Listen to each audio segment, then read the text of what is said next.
So having them jot down little ideas, if you see how cleanly this works out, take a look at the opening sentence. We've got an important discovery. Take a look at the closing sentence of that first paragraph. That discovery was by this woman, Henrietta Swan Leavitt. Our main idea is Henrietta Leavitt discovered something. The second paragraph, we've got some technology that's improved. And the last sentence, we also had some workers that were involved. First sentence of the next one, Henrietta is apparently one of these workers. The last sentence, apparently she was really good at doing this. First sentence of the next paragraph, she discovered something. Now you see things like Magellanic Clouds and a footnote, and you're 16 years old and you're like, damn, I have no clue what this paragraph's gonna be about. You talk to them about summarizing and thinking about first sentence and last sentence, and you say, look, she discovered something. Take a look at the last sentence. That discovery was apparently important.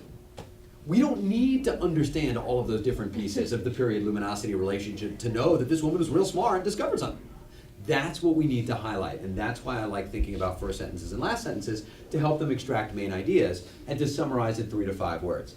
If you take a look at the top of the next page, she didn't discover anything else. And the last sentence, outside of academia, no one knows who she is. Reading only first sentences and last sentences, we could figure out that there was a woman that discovered something really, really important. She was apparently really good at her job. She didn't do anything else, and nobody's really heard of her. That's the main idea. When you start taking difficult big passages, especially about scientific concepts, students start to feel a lot more comfortable with the reading.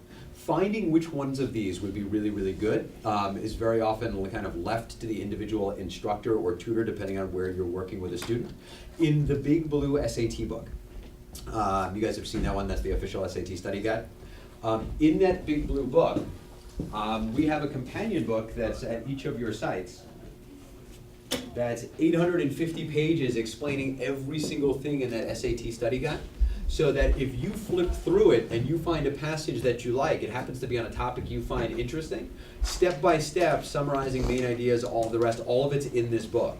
Every one of the sites has one of these books. So you can kind of find which one matches nicely for you and go from there. Does that make sense?